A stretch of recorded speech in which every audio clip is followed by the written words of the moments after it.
Hi, everyone. I'd like to welcome you to the webinar. We may just give another moment for people to join in.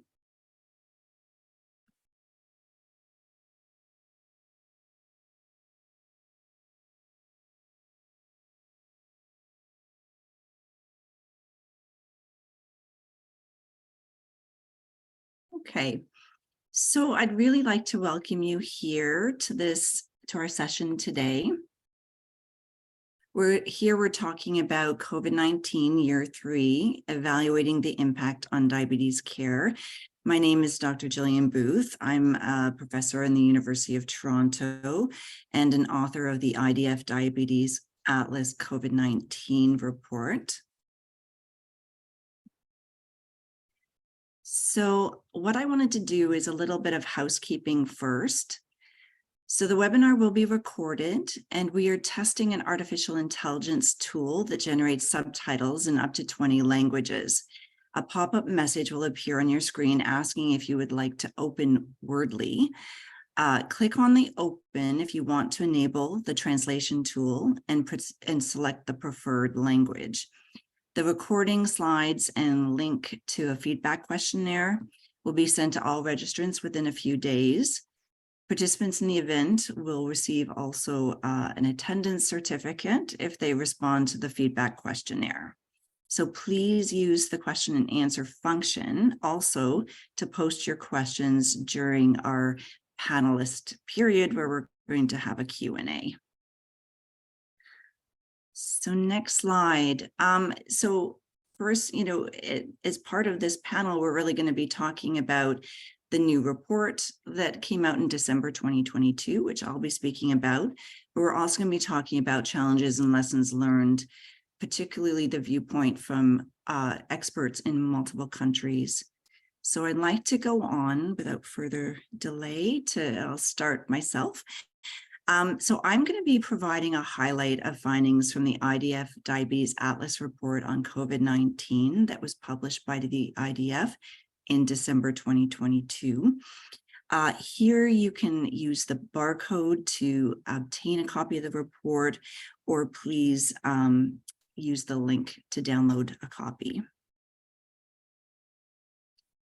So the focus of this report is on diabetes-related risk factors and COVID-19 severity, with a focus on glycemic control as measured by A1C levels, blood glucose levels at the time of hospital admission amongst those who were hospitalized with COVID-19, and diabetes subtype, specifically the odds of severe outcomes in those with type 1 and type 2 diabetes.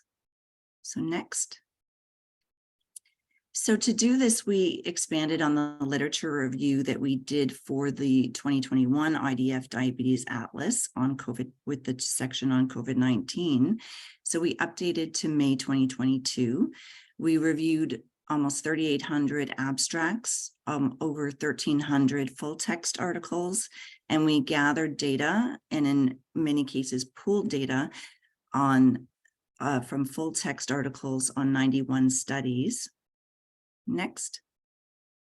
So that includes 52 articles that looked at A1C and COVID-19 outcomes, 42 that looked at blood glucose levels, and 19 articles that looked at diabetes subtype. So in terms of glycemic control, we found that having an A1C of 7% or greater was associated with a 50 to 60% increase in the odds of hospitalization, severe disease, or death. This was defined, severe disease was defined as requiring an intensive care unit or mechanical ventilation, or having symptoms or a state of illness that would require critical care. But this was the unadjusted analyses. When we look at adjusted analyses, where the researchers took into account differences in age, sex, comorbidities, or other confounders, there was left a 30 to 45% increase in the odds of hospitalization or severe disease in people with an A1C over 7 compared to those with lower levels. However, there was no longer an association between A1C level and death. we have to be a bit careful when we look at unadjusted analyses. So analyses where these important factors such as age and comorbidities aren't taken into consideration, because we found a nonlinear relationship between A1C levels and the odds of severe COVID-19 outcomes in when the analyses were unadjusted. And so what you can see, if we look at that dotted line, it's shifted a little bit, but if an odds ratio of 1 being no increase in risk, what you can see is in the blue line that the odds of hospitalization was consistently elevated in those who had an A1C over 7 across all categories. But what we can sort of see that's a bit paradoxical is this ballooning of excess risk of severe disease and mortality in those who had only a moderately elevated risk, moderately elevated A1C level. So for example, between 7 and 9 or 10, and less of a risk in those with very high A1C. So it's a bit paradoxical, but this excess risk in those lower A1C categories was essentially equalized or mitigated after we adjust for age, sex, and other important confounders. So it has to do with the populations who have critical illness and how they're different between those who do and do not have critical illness. So we can talk a bit about that more, but essentially it's important to account for these factors. So next slide. When we look at blood glucose levels, so we found between a 2- and 3-fold increase in the odds of severe disease and death in those who had an elevated blood glucose level of at least 10 millimole per liter or greater, or 180 milligrams per deciliter or greater, compared to people with lower levels of blood glucose on admission, which could be under 10, or it could actually have been, in many cases, the comparison was to normal blood glucose levels. And that difference, that 3-fold increase in risk with elevated blood glucose it persisted when we accounted for differences in population risk, such as age and comorbidities. So next slide, or next. Yeah, but we have to be a bit careful again. There may be an element of reverse causality in that people who are very sick are more likely to have an elevated blood glucose level anyway. And we call that stress hyperglycemia. And we see that in people with and without diabetes. So it may be the elevated blood glucose is caused by severe illness and not necessarily resulting in severe illness itself. Next slide. In terms of diabetes subtype, there was a lot of heterogeneity across studies, and many studies with very small numbers of events in people with type 1 diabetes. Some studies reported higher admission rates in type 2 diabetes, while others did not. There were a few studies that reported a higher rate of intensive care admission in type 1 diabetes, but in at least one very large study, that was explained by the presence of diabetic ketoacidosis in those individuals. Next slide. So overall, after adjusting for other factors, most studies did not show a difference in ICU admission or death between people with type 1 and type 2 diabetes. So I'm going to finish there, and I'm going to go on to the next presentation. We're going to hear from Professor Andrew Bolton, who is past IDF president, and he'll be speaking about the impact of COVID-19 in people living with diabetes in the UK.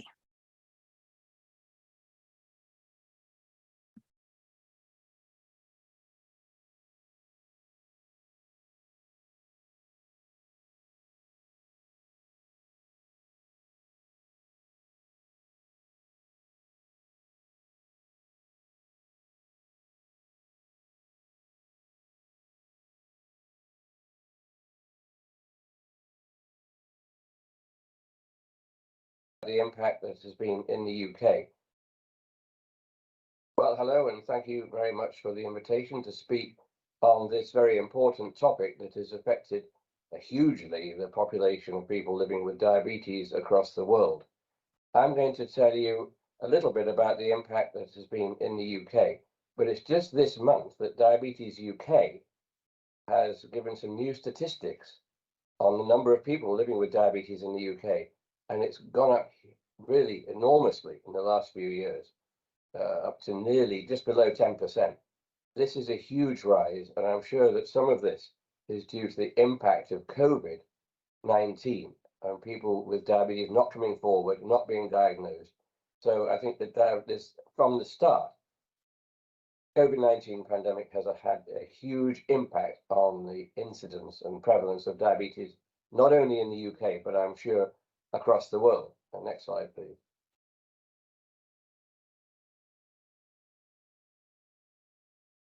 Now, this is a paper by Partha Carr, who many of you will know from the UK, looking at lessons for diabetes from the pandemic in our country.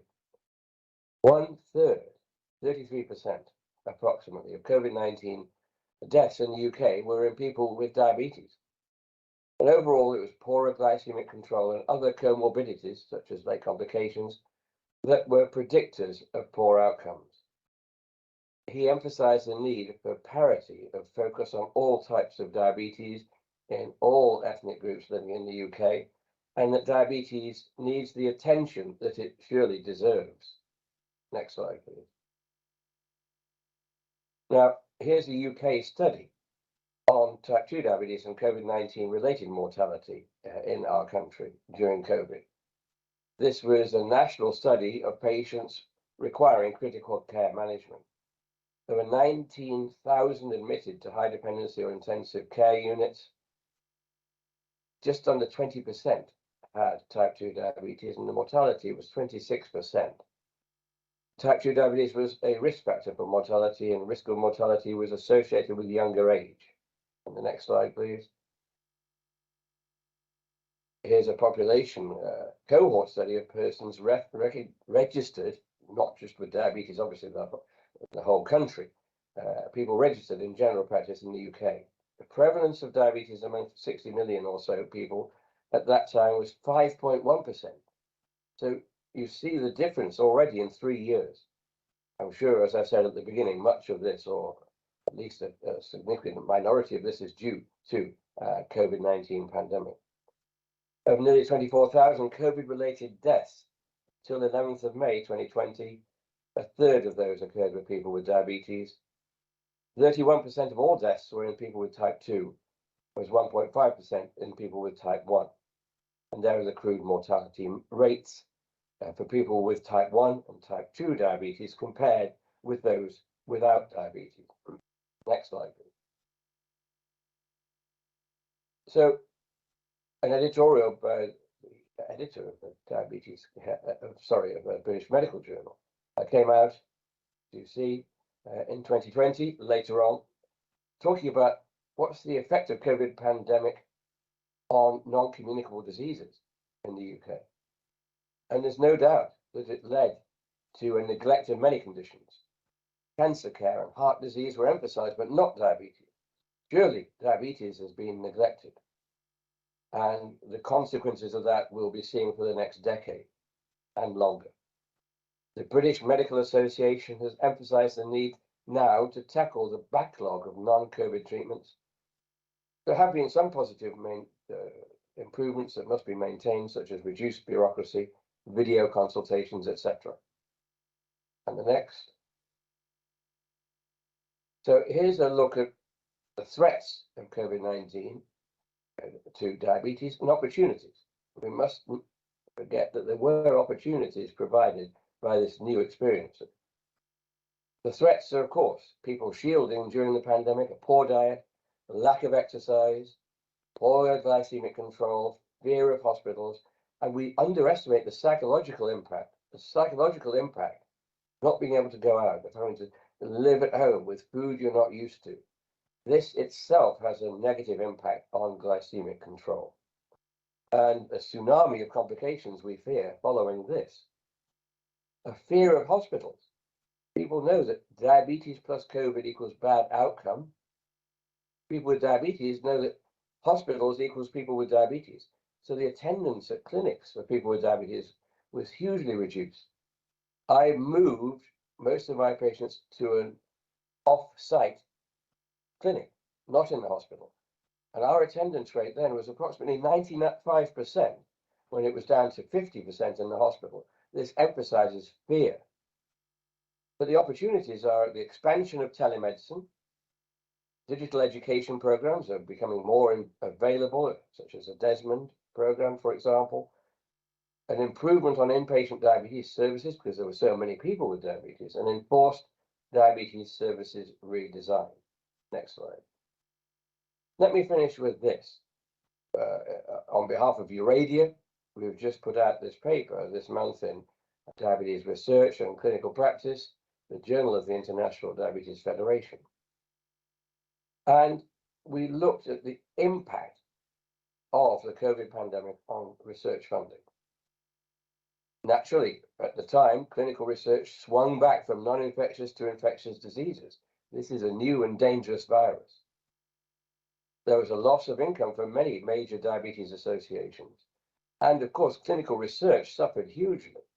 It was not possible to do clinical research during the majority of the 2 years that the restrictions were enforced. So clinical diabetes care suffered throughout the pandemic. And as I've already said, the fear of hospital clinics. So to conclude, we have much to learn, but we need to be aware that we should be screening the high-risk populations for diabetes. This has been missed during the pandemic, and we're seeing already increased numbers.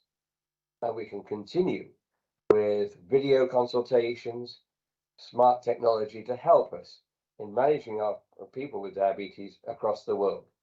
Thank you very much for your attention.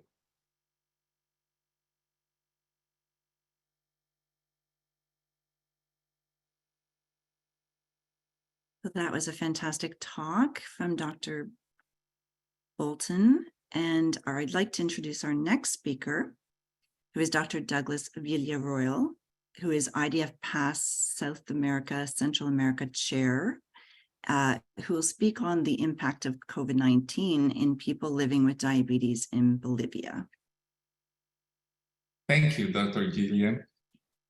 Thank you for inviting me for this wonderful webinar, and I'm so happy to be here. Next slide, please. Bolivia is in the heart of South America. Currently, my country presents significant challenges in terms of its health situation.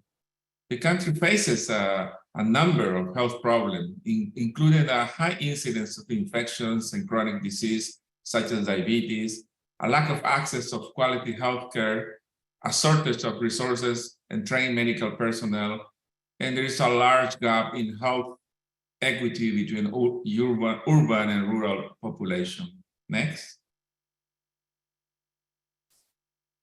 During the beginning of the pandemic, there was a mandatory quarantine as a measure implemented in Bolivia to reduce the spread of the virus. And this measure consisted of forcing people to stay locked up in their homes, and they could only go out on designated days to shop, and only for a few hours. Other measures that were taken to control the spread of the virus, such as testing and contact tracing, were carried out, but only partially and in few regions due to lack of resources and technology. Next. The border closure was a measure taken in Bolivia at the beginning of the COVID-19 pandemic to limit the spread of the virus. This measure was put in place to prevent infected people from entering the country and to limit the transmission of the virus from other countries. In Bolivia, the borders were completely closed, which meant that no one could enter the country. This had a great impact on the transport of goods and the internment of medical supplies, creating difficulties in supply chains of medical products and equipments. Next, please. The health system in Bolivia has been characterized by its under-financing, segmentation, and fragmentation. With the COVID-19 pandemic, these services, especially the outpatient ones, were completely interrupted. These interruptions affected all types of care of people with diabetes. We saw the consequence of this then, with the worsening of diabetes control and the increase of deaths of people with diabetes. And we're seeing it now with the rise in chronic complication diabetes. Next. There was a failure to provide diabetes care during the pandemic the failure to provide diabetes care during the pandemic led to preventable complications. Click, okay. And this was in a scenario where we have a 9.2% of prevalence of diabetes in Bolivia, and 45.8% of people with diabetes in Bolivia do not know they have the disease. And 1 in 4 people were at increased risks of several illness and death from COVID-19 infection from living with diabetes. Next. So the enormous pressure that the pandemic exerted on the health system in Bolivia exposed the gaps that had been dragging on universal health for a long time, increasing inequalities in access to effective and comprehensive health services. The Bolivian health service had to face unprecedented increases in demand in a scenario of limited resources to attend a new and serious condition that quickly escalated into a public, social, and economic health crisis. And suddenly, attention to non-communicable diseases were pushed aside. Next.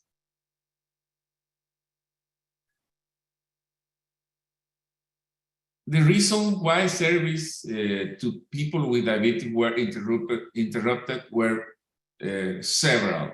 The main of them were the lack of health personnel, the fear of attending health centers, the cancellation of planned treatments, and the decrease of public transportation.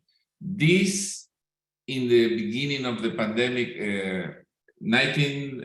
pandemic crisis, was like a cocktail of problems that now we are facing several consequences of this, with the increase in the complications and with chronic complications of diabetes of most of these people who suffer from the pandemic. The following, please.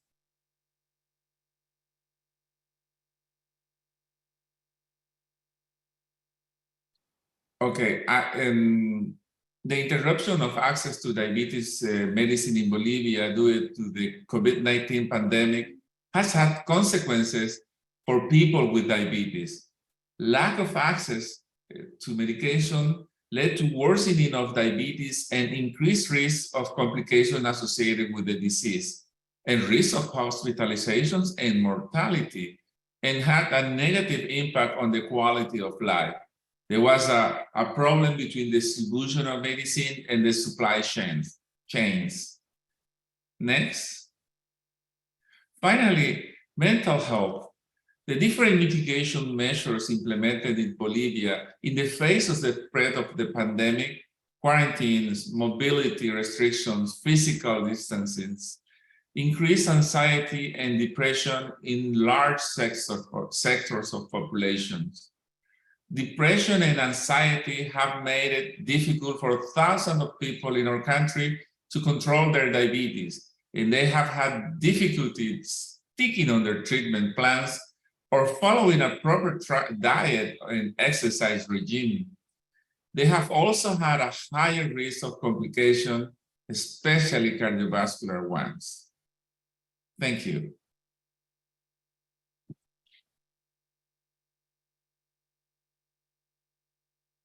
Thank you for that fantastic talk, Dr. Villarroel. I'd like to introduce our next speaker, who's Dr. Carter Ashnin. She will be speaking about the impact of COVID-19 in people living with diabetes in Libya. Dr. Ashnin. Okay, thank you.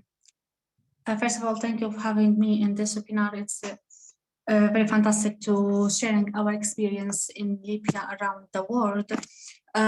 First of all, I'm going to talk about the situation that during the lockdown that will affect in many ways in diabetic life.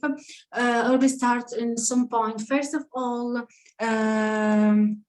during COVID-19, patients have difficult to access their diabetes care. They have difficult to access their diabetic care from insulin pump and accessible insulin pump from insulin and strips, glucometer strips, because of their fearness of go out from their home, also to visit the hospital, which is make very difficult to access their, as I told, diabetes care. Diabetes care. Also, this is have bad feedback on their management. I will go back to this point again. Second thing that we facing during pandemic is increase of sedentary life, decrease in the movement, home, staying in home, losing their control, bad habit of consuming of food. All of this part of their life have negative feedback in their controlling of diabetes. Also, the third thing that we're facing is psychological aspect of their psychological aspect, which in the diabetic life, which increase risk for depression and anxiety, and so on, from the complication of staying at home. All this problem, as I mentioned before, access to diabetes care, decrease in the movement and the sedentary life, psychological aspect, the effect of COVID-19 on the psychological aspect of the patient. All of these points have need to seeking medical advice. So patients have difficult to seek medical advice, have difficult to go out from home. So this point, maybe some of patients need to online assessment, online contact with their doctor online, which is have negative feedback in assessment. So online, as we know, online assessment does have does not have a good control or good assessment of the patient. So the patient didn't have good assessment because the online seeking medical advice. All of these points we're seeing in the hospital, in the ER, we're seeing many of cases, increase the cases of DKA, the cases that need to ICU admission, that need to admission to the hospital, that have impact in the A1C patient that have always controlling and have a good A1C. They have negative feedback and A1C, it will be raising. That's all of this point is during the pandemic. During the lockdown, we're facing all of these problems. After the pandemic, we noted that increased the number of cases of type 2 diabetes. Actually, here we don't have any survey, we don't have any statistic to know the number of cases, but we noted in the hospital that cases of type 2 diabetes increased after the point I mentioned before, lockdown and stress and so on. Also, we facing the process, increase the speed of process of complication of type 2 diabetes. Many of patients due to the lockdown and stress and the effect of a pandemic, and also some of patients that infected with COVID with diabetes. All of this panel need to cause of that lead to increase the speed of complication of type 2 diabetes. Okay, what we have another, we spotting the light in Libya and what we had in Libya. First of all, we have we already had a problem to availability of insulin even before the pandemic. But and during the pandemic, this is a problem. It's increased because lockdown and shutdown of the airport and so on. And so this is the effect of availability of insulin. Many of patients, they couldn't had their insulin. They didn't know where they can find it or bought it, or because of the lockdown and the fearness of the infection and go out from the hospital. So first of all, during and after during the pandemic, we're facing a problem with availability of insulin. We have a problem with isolation center. As we know, as infected patient, we had infection, COVID-19 with a chronic illness, just like diabetes. Maybe make the COVID-19 it's more severe, as we see. So need a specific management, need a specific care. Many of patients, we have isolation center with specific or limited capacity. So that's lead to many of patients that had COVID and had diabetes and need to specific ICU management or specific care. They didn't find any place to admission because of the, as I said, the capacity is limited. So stay at home, management at home, which have many of the complication we noted that some of lead to mortality, increased number of mortality, because this limitation also have negative feedback in controlling of diabetes and controlling of their diabetes. That's all of them. That's all of the point that we're facing during and after the pandemic, which have negative feedback in the which have negative feedback in controlling and take care of the diabetes. That's what we see in the that's the point, or that's the light of Libya during and after the pandemic. Also, we have a problem here during the pandemic. There was in the 2020 during the pandemic, there was a Ramadan month, which need to people with diabetes need to fasting. So in Ramadan, we need to visit our doctors around 1 month before this month to adjustment the doses. So many of patients, as I told before, cause of the fairness, cause of the lockdown, they didn't go out from their house to seek medical help to adjustment their doses. They enter to the Ramadan without adjustment their doses. It have many complications during and after the Ramadan, which increase the negative feedback and their controlling of their diabetes. As I said before, in ER, we're facing many of children with DKA, which need to ICU management because of the stress and complication that will be occur in day.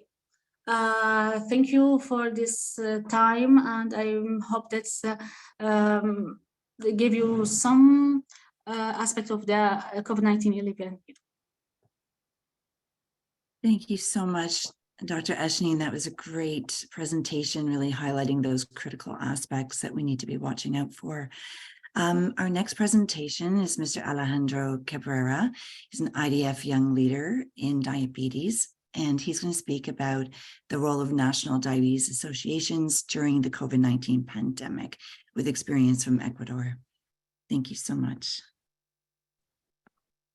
Thank you very much. Well, to begin, in the start of the pandemic, specifically the association here in Quito, Ecuador, temporarily closed its facilities. They provided virtual services to the community. They decided to create sale points for supplies and insulin in the house of the staff, of course, in a lower prices than the market. the face-to-face activities were not carried out for 2 years due to the lack of rapid access to vaccines and of course, all the restrictions we had in that period of time. In support of children and families with diabetes, monthly talks were held with doctors invited via Zoom on various topics around diabetes. Annual diabetes camp, Campo Amigo Conectado Contigo, was held virtually. Here in Ecuador, we do this diabetes camp every summer of every year, but of course, due to the restrictions and everything, those 2 years were virtual. Next slide, please. Okay, the association also carried out a survey to assess the situation of children living with diabetes, with type 1 diabetes.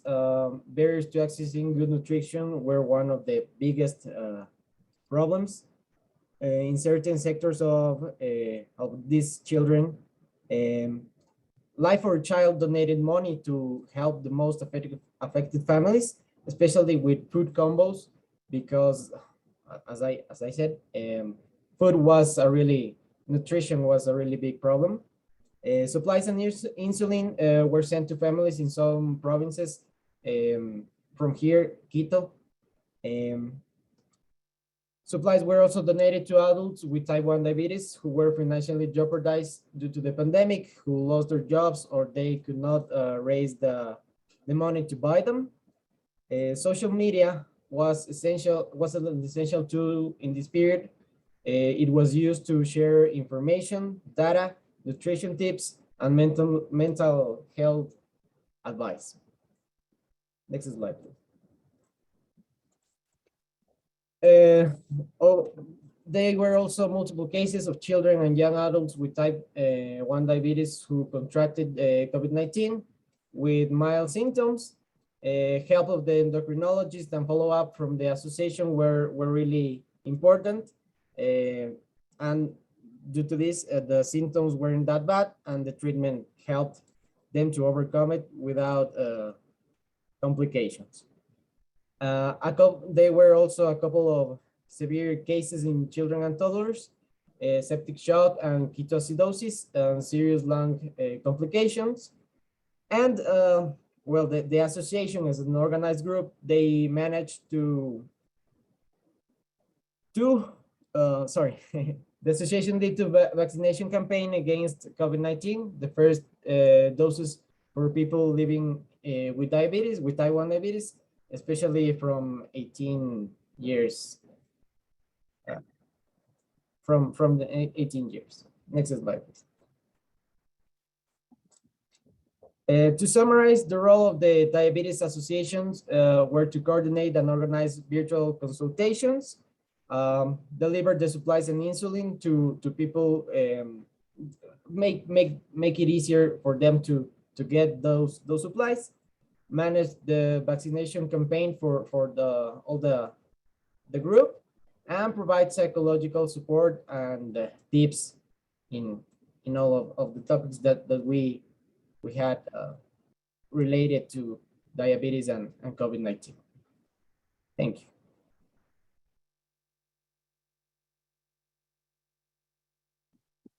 Great, thank you so much. Fantastic talk, Alejandro. We're going to be going on now to our discussion panel, and we're going to address as much as we can the question and answer comments and questions that have been entered by our attendees. I'd like to invite all speakers to come back onto video, and I'll be addressing some of them.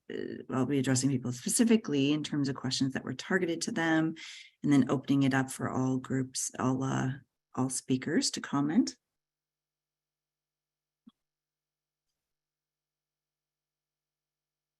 So we'll just give a moment for Carter and Douglas to join on video. And I'll just ask people to remain muted until we can direct some questions to you. Okay, great. So we're going to do, I'm just going to open up the questions. So I'm going to focus primarily, first of all, with questions that attendees have asked. And I think we have other questions that we've been sort of thinking about as well that might be of interest to everyone. But I think that one of the questions that came up was really around emergency plans that were put in place for those without insulin. And I think that we heard about the challenges in terms of supply issues and other aspects of the pandemic, and particularly for people with type 1 diabetes who really need insulin, of course, for survival. And so wanted to ask about each of your perspectives on that in terms of any emergency plans, or maybe elaborate on your comments already, or any other initiatives that happened as a result. So maybe I'll start with Douglas, if you could comment on this. The challenges the challenges we face. Can you hear me? Yes, we can hear you. Thank you. Yeah. Well, and related to the biggest challenges we have faced in Bolivia during the pandemic, one of the biggest challenges have been the lack of proper personal protective equipment that we have in our country. In addition, the work overload and emotional exhaustions have also been major challenges. We also have to quickly adapt ourselves to new forms of healthcare, such as, telemedicine. We didn't know anything about that, and virtual care, in order to keep our patients safe and secure. But the biggest challenge in our country was the lack of resources. All of this has required a great deal of resilience from all of the healthcare workers, creativity, determinations in order to overcome them. Thanks so much. And maybe I'll put this to Qatar to answer next. Can you just comment about, I guess we can talk generally about challenges, and then also supply chain and just general initiatives that you think that were put in place to address these. You can comment on whether they were successful, or whether, what needs to be done now. So I'll just, not to put that all on you, but just maybe what insights you'd like to share there.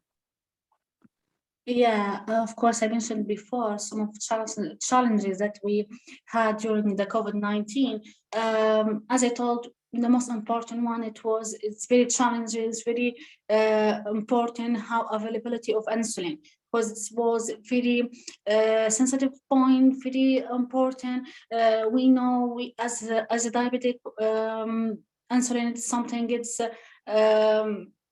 you can't live without insulin, and you can't find insulin in your country. It's a very challenging point. It's very difficult point to facing many of patients. Many patients contact with their family or cousins living abroad to send or something to find any solution for this problem.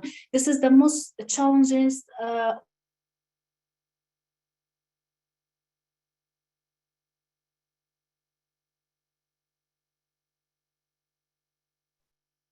I think we may have a connectivity issue. So maybe what we'll do is go on to Alejandro. Maybe you can comment on anything more that you'd like to mention, and then we can come back to Carter.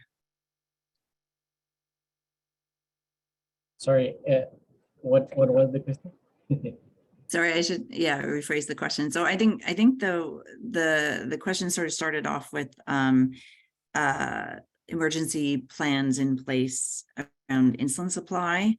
But I think that, any other pandemic policies or initiatives that were put in place, you think that were particularly important for people with diabetes that you've maybe haven't commented on yet or would like to expand on?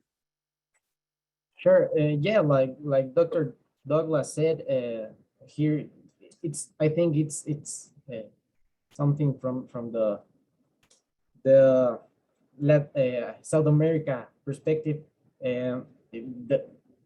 Here in Ecuador, we have a big issue with insulins and supplies, and with the pandemic, it was worse. So I think we really that was a big problem, and also with the lockdown, it was really important to have the mental health support, especially for people with type 1 diabetes, because most of them are kids or young adults that they had to stay at home for a long period of time. So that was kind of hard.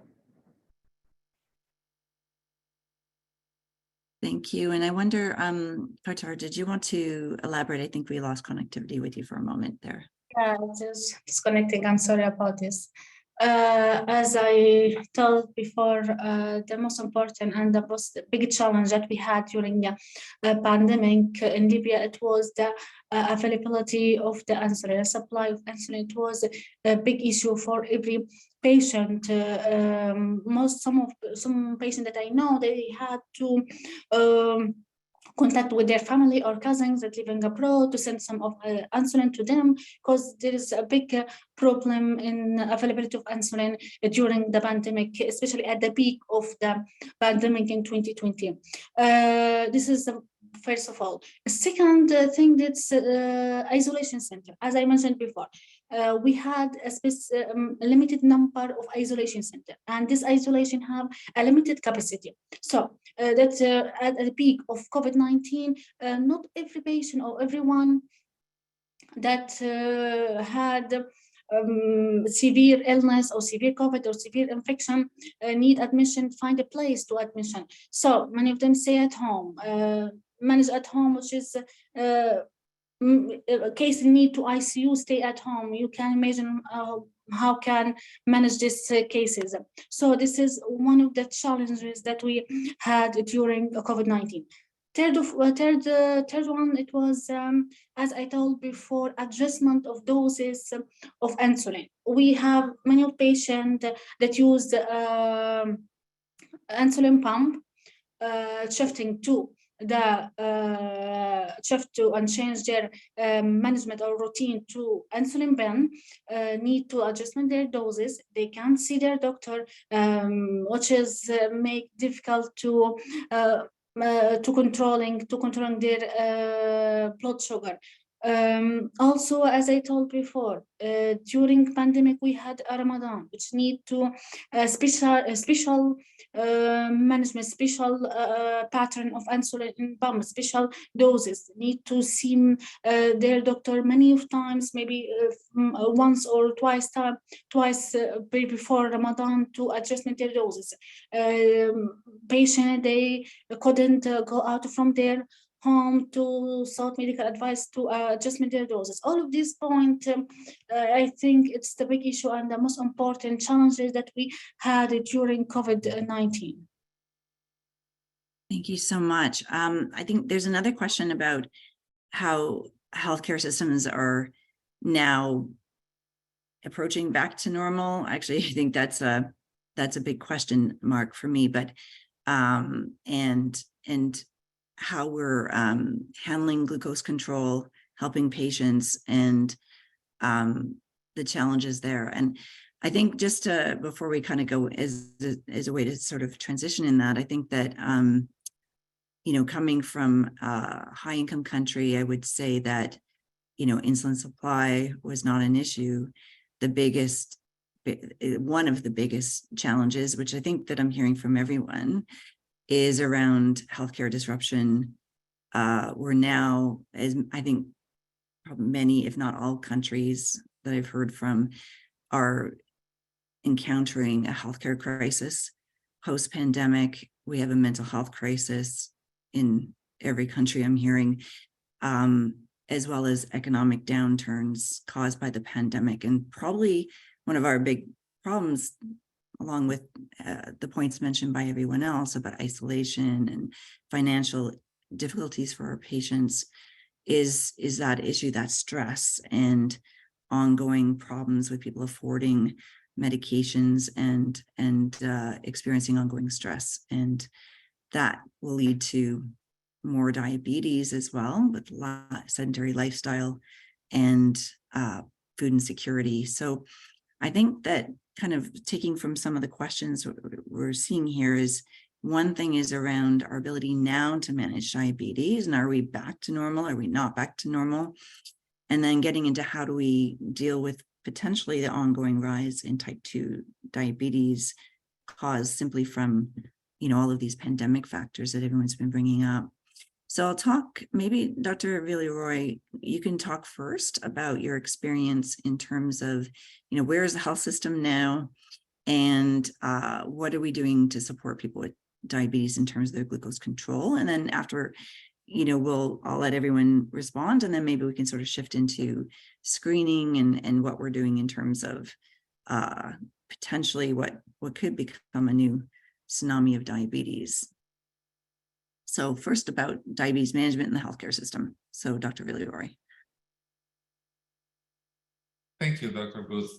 In Bolivia, we haven't learned the lessons of the pandemic because although we were under enormous pressure exerted by the pandemic over the health system in Bolivia, and we realized what we already knew, that there were so many gaps in the universal health system that we have in Bolivia.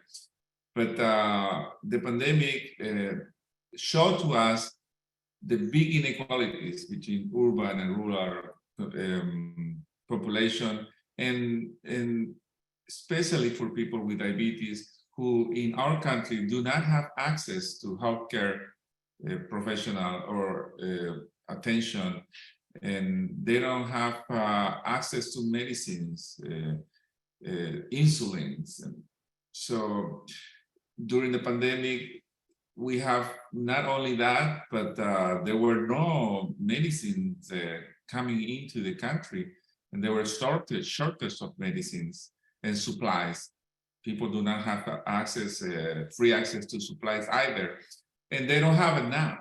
And we thought that with the lessons of the pandemic, the governments in different levels of the country would provide more support, more money, more technology for the health system.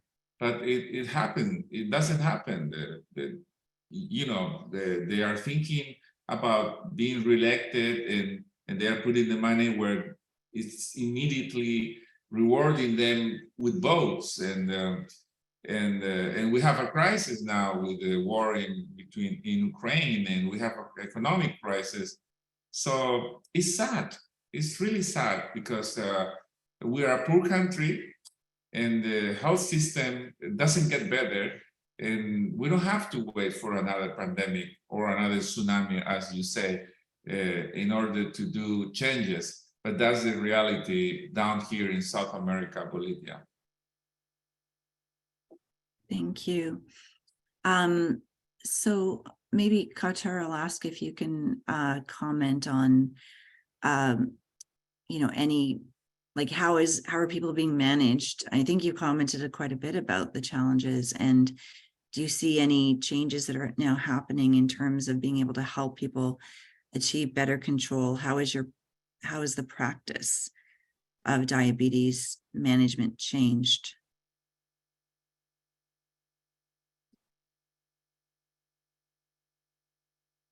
And I think you're muted, and maybe you can think about how you're able to reach some of those people who are having challenges. I know virtual care is sort of exploded, but yeah, maybe you can talk about your ability to keep people in control and to help them, and how your the experience from healthcare providers as well. I will explain it. First of all, any change after the pandemic, there's no change. Okay, first of all. But after 3 years of pandemic, I think we back slightly to normal. I want to mention something here in Libya. Every patient had a follow-up card, okay, to follow up with their doctors in the hospital. Normally, we have our insulin as a free from the hospital. We don't buy the insulin at all. We didn't pay any money for the insulin. We take the insulin from the hospital. This is the normal thing we had in Libya. And this was very, very, very normal before revolution. After the 2011, there is some of difficult in this, the wars and economic problem that we had in Libya. So make this point or this routine is very hard to do. So we shifting to buy the insulin from the pharmacy. Okay. We facing the problem of a store of insulin in the pharmacy. We buy the insulin from the pharmacy and we find it is not effective. Inject insulin, you didn't inject anything because it is stored, it's not good at the pharmacy. So this is a problem we'll be facing during maybe 6 or 7 years back. During all of the 6 years, that's maybe from 2015 or something like this. Now, after at this point, it will become more serious at the pandemic. Now, today, after the pandemic, I think we're back to normal.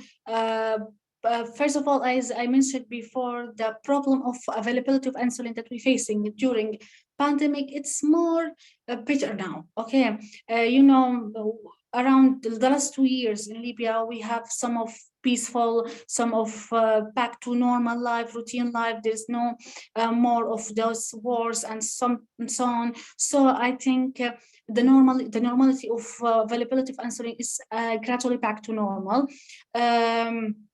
After the pandemic and the crisis of the pandemic, I think we're trying to do some of statistic because of during the pandemic we didn't have any statistic. What is the cases and what's the outcome from from the pandemic, the mortality, so some of the something that we learned from the pandemic and go out with them to do some of statistics. This is something improvement after the pandemic. We're trying to improve our health, providing health to the people by increase of the specific care, increase the number of the hospital and the healthcare centers. This, I think, some of the lesson that we learned here in Libya from COVID-19 pandemic. So I think as a management of COVID-19 here, as a management of diabetes in general here, I don't know, but I think there's improvement in the management as a slight bit. It's not a huge improvement. I think it's a slight bit. We start to focus in the complication. We start to focus because the complication after COVID-19, especially with the type 2 diabetes, patient with type 2 diabetes increase. So we starting to focus more deeply with the complication and how to control this complication of diabetes. I think this is one of the important and good lesson that we learned from the COVID-19, how to control and controlling of the complication of diabetes. So in general, I think there is some of good improvement, even if in 1%, I think, in the improvement, but it's in general, it's very good improvement here in low-income country as Libya. I think it's very, very big improvement, and we learn from the pandemic, and we're trying to improve our healthcare. Thank you so much. I think there's a couple of questions around mental health and anxiety. And one, I think, is the fear of getting COVID-19 infection. So I think just a practical question around how patients can reduce the risk. And then I think the other one is around what kind of programs or how can we address the anxiety and mental health issues for people with diabetes in particular. So I'm just going to open it up. Maybe Dr. Villeroy, or I'll ask you first just to talk about reducing risk of COVID-19 infection for people with diabetes. And then I'll open it up to Alejandro and others just to talk about general programming or what kind of initiatives can really help people with diabetes address these mental health issues. So first, Dr. Villeroy. Okay, well, reducing the risk of not only COVID-19, but any type of virus disease still has to do with certain measures that we can follow, such as frequent hand washing, avoiding touching the face, maintaining social distancing,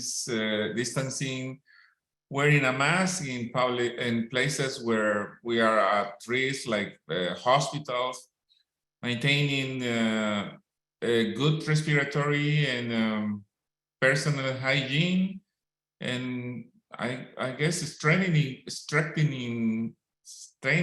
the immune system, which has to do with sleeping well, eating healthy, doing exercise. Let me tell you something. I have a kidney transplant myself for 29 years. And before the pandemic, I used to have a lot of colds, like once a month or once every 2 months. Since the pandemic, and I still wear the mask in my office and wash my hands all the time or use alcohol. I don't get a cold anymore. So the best way is not to forget that the virus, where the virus come and how they enter our body.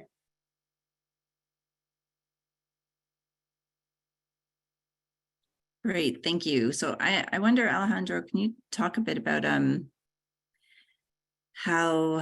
about mental health and anxiety and just dealing with that, what you're hearing from people suffering with diabetes, from mental health issues in the setting of diabetes?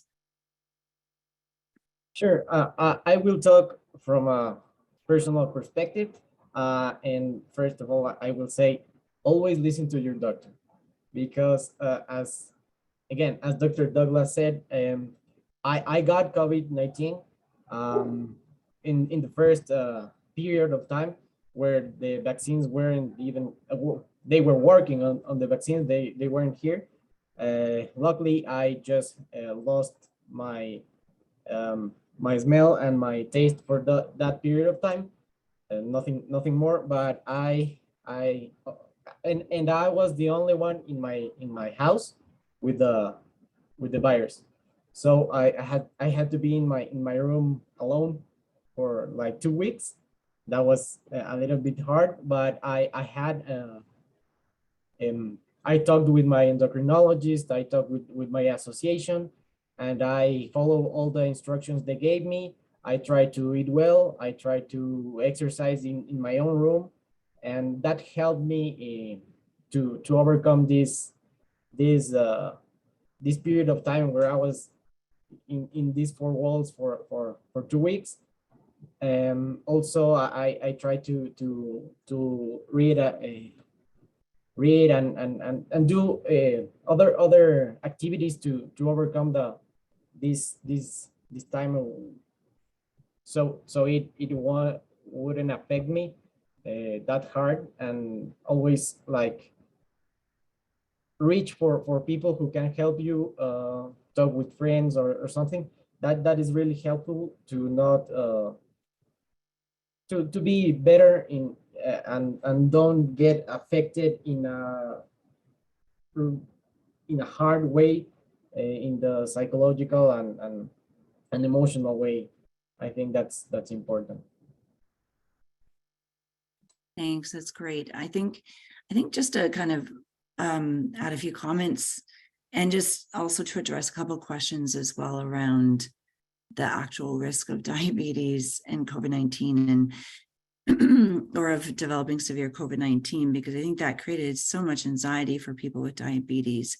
And I think that one of the problems is that we have a whole bunch of, epidemiological studies, a lot of them that kind of came out in the beginning stages of the pandemic because, we didn't know anything about COVID-19 outcomes and treatment. And so there was this huge, quick response to get studies out there. And, people with diabetes emerged as being one of the risk factors, but we have to remember that people with diabetes are also more often in hospitals and they may be older and have more risk factors that are separate from the diabetes.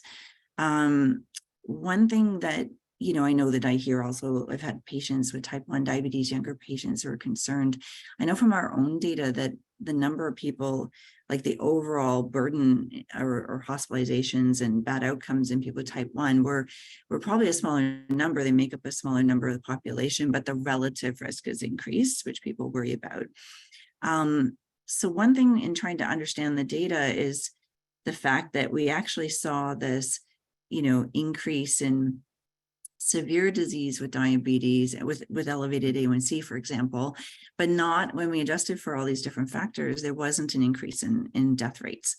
So why is that? Is that because people are more likely to be admitted to hospital because of the high sugar, or they had diabetic ketoacidosis requiring an ICU admission, but their lung disease wasn't actually worse? And I think that we're just starting to kind of be able to tease some of those things out.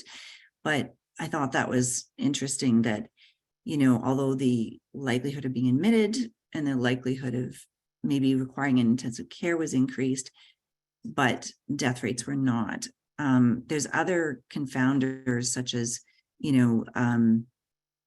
as you said, is whether people are going to be admitted. In the early stages of the pandemic, there might have been more of a tendency in some countries to admit people who are younger or more likely to have type 1 into intensive care units, as there were bed shortages. Maybe older people who were sicker, might not even have come to hospital. So there's a lot of complexity to analyzing these data.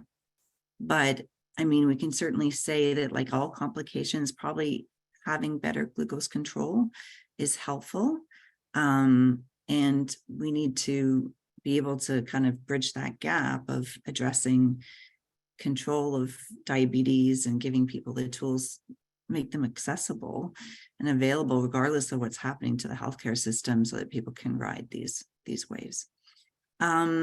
So just another question kind of came up about steroid use and risk of COVID-19. It's used for treating, like dexamethasone is used for treating people who are very sick with COVID-19. There has been there's been trials of this, and also people who might be on steroids for other reason, for other medical problems. So I wonder if I can sort of open it up to Douglas or Qatar to talk briefly about that. Well, the use of steroids were very, very common. And so we've seen, it was good for many, many patients as an anti-inflammatory and treating the COVID-19 disease itself. But remember, we have to remember that the people with diabetes, steroids make the blood sugar raise. So we saw a lot of this in our patients, and we also saw a lot of insulin resistance along with this. We had to use large doses of insulin, and in numbers that we've never seen before.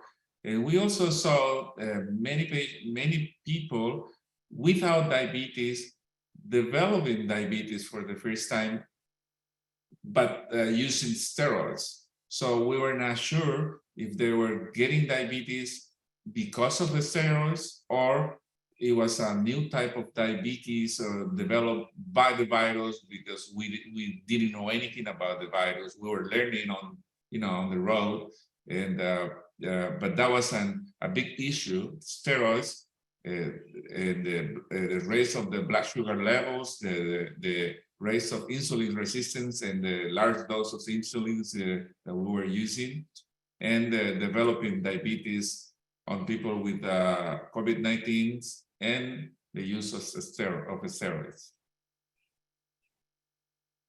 Great. And maybe I can just ask Carter along that line about detecting, there's been evidence or some papers coming out suggesting that more cases of type 1 diabetes, although also type 2 diabetes after COVID-19. And just wondering, are you seeing that? Are you seeing that in Libya? And what are your thoughts about the risk of developing diabetes as a result of COVID-19? Yeah, I think after COVID-19, first of all, I'm a pediatrician, so most of my contact with type 1 diabetes, okay. But in general, we noted that type 2 diabetes increase after COVID-19, maybe because maybe we can consider as one of complication of COVID-19, maybe also during COVID-19, during lockdown and the life, the routine or the sedentary life during the COVID-19, which maybe continues for several months. So if the patient already have the risk factor for type 2 diabetes and have sedentary life, have obesity, positive family history, all of these factors is already present in the patient, or the person have all of these factors. And we added severe infection, just like COVID-19 for the patient. I think this will be increase the availability and ability to get type 2 diabetes. So, as a type 2 diabetes, we here in Libya, we not, as I told before, we don't have any statistic, we don't have any counting of the cases or someone, but as a doctor, we working in the OPD or working in the ER, we noted that type 2 diabetes, it will be increased after COVID-19. As I mentioned, maybe because many of factors, the strongest of the factor, I think, because of the sedentary, as I told, sedentary life, stress, maybe routine of the consuming of food, all of this point, it will be without pandemic, without infection. It's a risk factor for COVID. So it's a risk factor for type 2 diabetes. So if we added that infection, it will be a good media to develop type 2 diabetes. And for of type 1 diabetes and the children, no, I'm as I told, I'm already working in the endocrinology OPD for pediatrician, but we didn't find any link between COVID, or we didn't notice here in Libya any link between type 1 and COVID-19 to increase the risk for maybe some of cases as a complication of COVID-19, but it's not. We didn't have maybe a large number or a clear cases as a result. So maybe I'll just pick up on that. I think, there was some initial concerns about increase in, well, there's some data of increased incidence of type 1 diabetes. I think the CDC reported a series of increased cases amongst children of type 1 post-COVID, and there's been some reports of large data sets looking at type 1 and type 2 being increased. I think that like your points are so well taken, Carter, talking about the impact on society in terms of why we might see more insulin resistance and type 2 diabetes. In type 1, there was the concern is around the COVID-19 virus itself, that there's evidence that they can actually, that the virus can invade beta cells in the pancreas and cause some Yeah, as a infection complication side. of COVID-19. Yeah. Yeah, exactly. Although some experts think that it wouldn't likely be enough to cause full stream type 1 diabetes, in terms of it'd be very unlikely that you get sort of fulminant infection and scarring of beta cells to actually cause insulin deficiency. But of course, any stress that somebody who's at risk of type 1 goes through, they could actually precipitate type 1 diabetes. In addition, for type 2 as well, people with type 2 can actually develop diabetic ketoacidosis. That can also lead to confusion as to whether somebody with new onset diabetes actually has type 1 or type 2. So there's a number of factors, are people with type 2, if there's so many cases that are happening and people are getting healthcare to get diagnosed and screened, they're being diagnosed at the time of admission to hospital for COVID-19? Does that mean they had type 2 diabetes already during the pandemic and didn't know? Or is this, what's happening? Or is it high sugar for us from the infection and so on? So I think there's a number of different things going on, but for sure, there's, especially when I hear, Douglas, you talk about half of cases in Bolivia being undiagnosed anyway, that there may be people who don't yet know they have diabetes.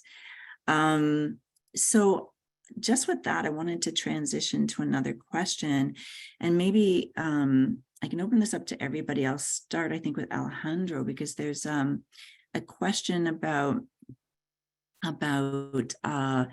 patient or citizen input into policies. And I'm sorry, I'm just looking for the exact description, but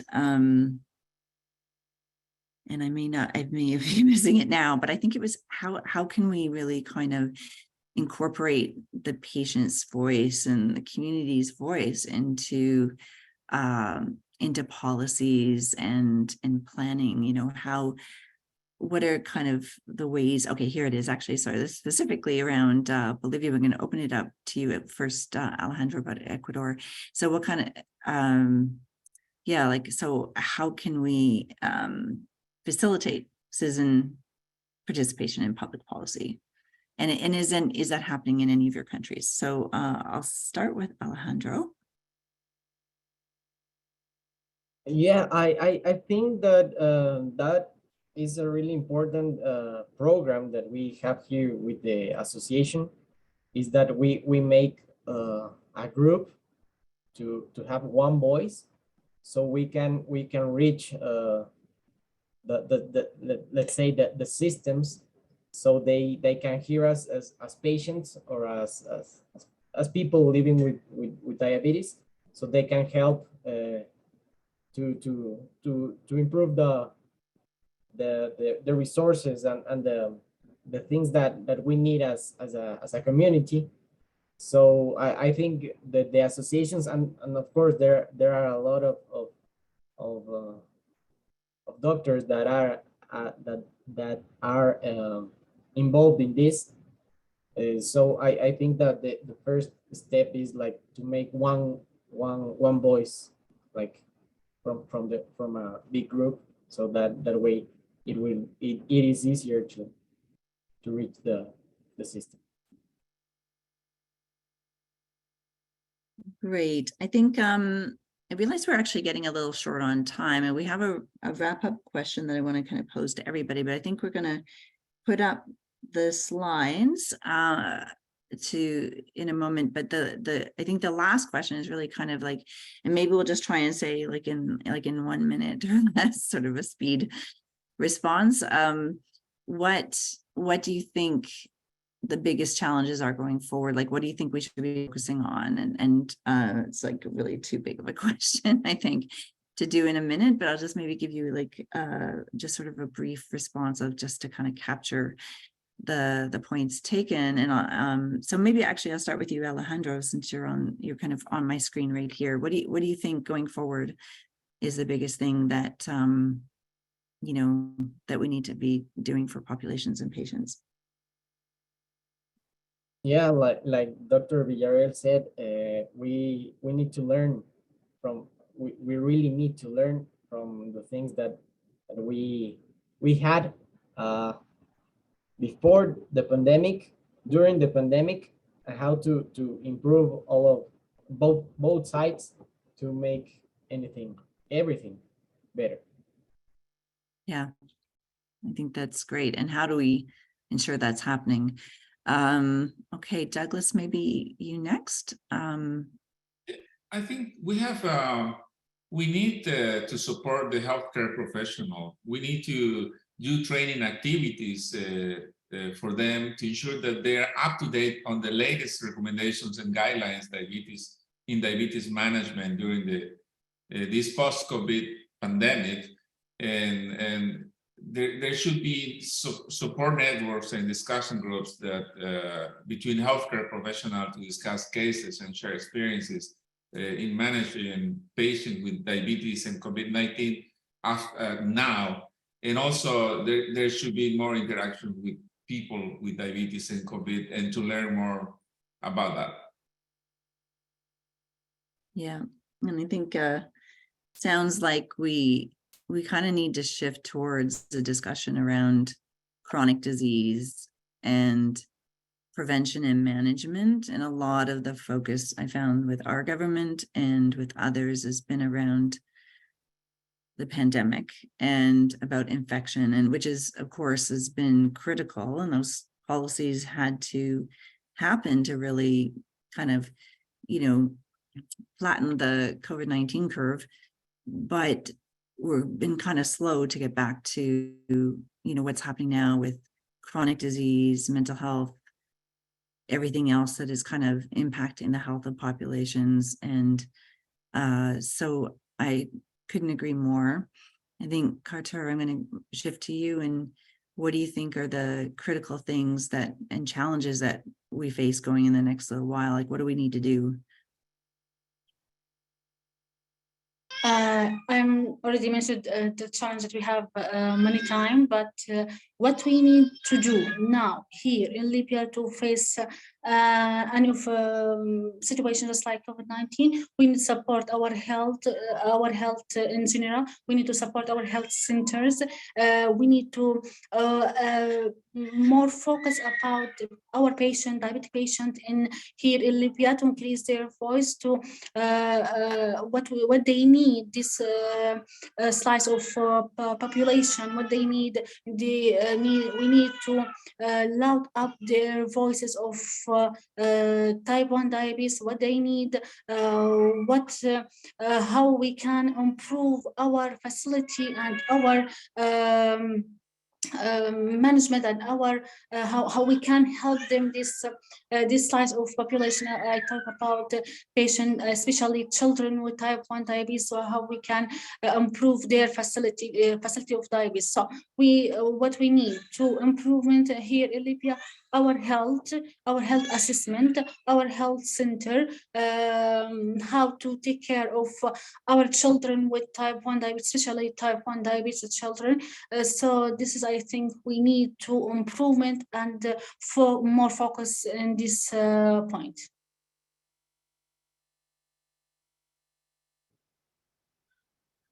Thank you so much. I think I can tell you're multitasking there, as all experts are right now. So I think we're going to, I think I was just like checking to see if there's any other burning questions that we haven't addressed. I think we've talked a bit about diabetes due to COVID-19, diabetes predating it or caused by the pandemic and lockdowns. We've talked about this diabetes potentially related to the infection itself. I think what we maybe haven't talked about is, long COVID and the impact on populations, including those with diabetes. And I think there's just starting to be studies that are focused now on whether that's worse for people with diabetes or not. Certainly we know that long COVID, people are going to be recovering and less active during that time, still having shortness of breath, maybe still having extreme fatigue. And that has an impact on people's ability to work and live and carry out everything they need to do. And it will continue to add that stress to populations in terms of increasing their risk of diabetes through type 2 diabetes, through being more sedentary, less active. We still see this huge problem with, of course, financial struggles that people are having, job losses. I think what we've been looking at this, and the initial phase, of course, was the sudden sharp rise in unemployment. And then in our economy, we've unemployment rates actually improved substantially by 2021, but we've been left with just staggering inflation rates, as everyone all over have been experiencing. And so this challenge of, rent prices, of uncontrolled rent prices, uncontrolled food prices, and people having to work more and more jobs, longer hours to get by. And we're hearing that from some of the work we're doing with patient partners. I think we've heard, and we talked a bit about how do we incorporate patient voices into our policy making, and how can we do that effectively. And I think we're all sort of struggling with how we do that. And I guess one thing is like bringing that to the policymakers, and how do we do that and engage them effectively. So I think what I'm going to do now, because I think we're getting close to the end, is just go back to the slides. We have a few more housekeeping comments to share with you. So with those remarks, I think we have a lot of challenges coming forward. I wanted to take an opportunity to remind you that you can access the 2022 IDF Atlas reports, including the report on diabetes and COVID-19. And here's the barcode again that you can scan to access the report. You can also click on the link to download the report, a PDF of it. Maybe going to the next slide. I wanted to thank everybody who's joined us today. I know we've had a huge number of attendees and amazing questions and discussion points. I wanted to just remind you that the recording, slides, and feedback questionnaire will be sent to all registrants in a few days. And I'd like you to respond to the feedback questionnaire to help us improve future IDF online events. If you respond to the feedback questionnaire, then you will receive an attendance certificate. But we also importantly would like to solicit any questions you have. We couldn't get to all of the questions in the chat or in the Q&A, so I apologize for that. And we're happy to try and find answers to those questions for you. Or if you have any questions related to the work we've presented or with any of the other issues that have come up, then please do email advocacy@idf.org, and we'll do our best to get answers to you. So just to the next slide, or that might be the last slide. It's the last slide. So I'd like to really thank everybody for attending, and of course, your interest and commitment to diabetes in this challenging time. I think we're going to have a lot more challenges going forward.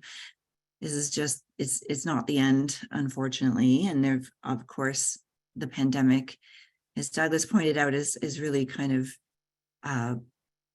challenged and uncovered fragments and gaps in our current health systems that we need to really go forward to improve quality of care for people with diabetes and to increase access to screening for diabetes and management. And particularly, we have huge issues with insulin supply and other key resources and medications that people with diabetes need to manage their disease and to stay alive during times of crisis. And we heard, of course, not just from the pandemic, but times of war and other humanitarian crises.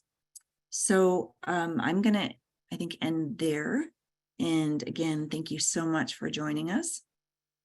And stay tuned for the follow-up email and links to the recorded session. So thank you so much.